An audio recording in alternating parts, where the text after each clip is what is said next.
haaluma kanarraa ka'uudhaani Waaqayyo lafarraasi lafa caalu godhee uumeera jechuudha. Lafti lafa caalu Oromoon jedhee ilaalu tabba fagoorraa mul'ata suura qabeessa. Oromoon uumama Waaqaa kana raajeffata mararsiifata. Kanarraa kan ka'e iddoo lafarraa lafa caalutti tabba guddaa guddeessa Waaqa uume hojii Waaqaa kana raajeffachuudhaan tulluutti ol baheetu Waaqa kadhata Oromoon yennaa akkaataa maaliif irreeffata kan jennuufi akkaataan yennaatti Waaqayyo ilmaan namaatiif abdii kennuudhaa jedha Oromoon. Yennaa inni bokkaan roobee fi abdii jireenya isaa kan ta'e qonnaa irratti hundaa'a jireenya Oromoo kun beektanii jiidhi dhufuudhaafii fi kan inni facaasa toluudhaafii fi kan inni akeekkatudha. Kennaa kana Waaqa galateeffata Oromoon. Yennaa kun hin taanillee Waaqayyo tulluu irratti bu'uudhaan deebisee Waaqa kadhata yoo roobni hin jirre illee. Alasuma rooba argataa jedha Oromoon. Kana argaa dhageettii abbootii keenya irraati kan argaa guddannee fi barraa illee baay'inaan balfachuudhaa baatullee kan lafa jiru waan ta'eef. Kanaafuu tulluu sanatti tun ta'in Oromoon kan sagaduu jedhu tulluun lafa caalu ta'uu isaa bakka laalarraa mul'atu ta'uu isaatii fi surra qabeessummaa isaa irraa raajessachuu irraati Waaqayyoon deemee tulluu irratti kadhataa jedha Oromoon. Egaa kun maal nu agarsiisa? Oromoon tulluu sana kadhatu tabba sana kadhatu kana kan ilmaan Oromoo beekuu qabnu yoo kanarraa beekne hiika isaatti wajjin yoo beekne wanna deemullee beeknee illee wal agarsiisuu jaalatudha. Inni lammaffaan maddatti yookaan burqaa yookaan hora jedha Oromoon. Horatti irreeffata. Kun immoo kan biraati. Maaliif laata kan horatti irreeffata?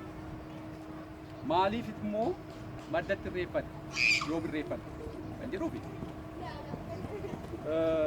Uumama lafarraa hunduu Waaqni yennaa uumu irra guddeessa isaa bishaan irraa uumee jedhee amana Oromoon.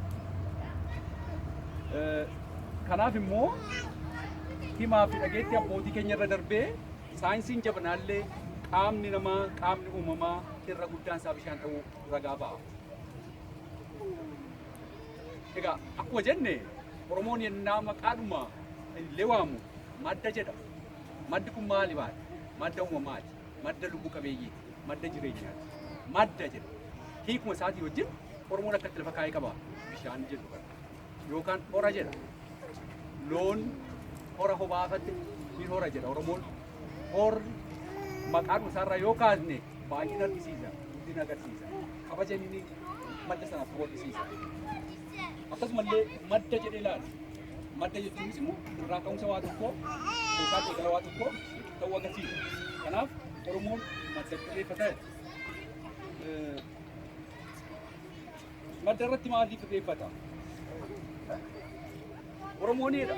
Ammas kenna Waaqayyo nuuf kenne gaarii kana kanneen uumama lubbuutiif ka'umsa ta'aniif akkasumallee itti fufa isaatiif kan isa barbaachisu madda ta'uu waan hubateef kenna Waaqayyo kana raajeffata Oromoon. Madda kana galateeffata.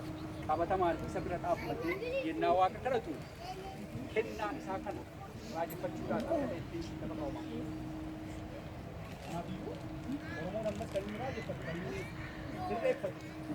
Madda sana kan ta'e kennaa madda sana Oromoodhaaf Waaqa kenne sanatti jiidha isaa ta'uu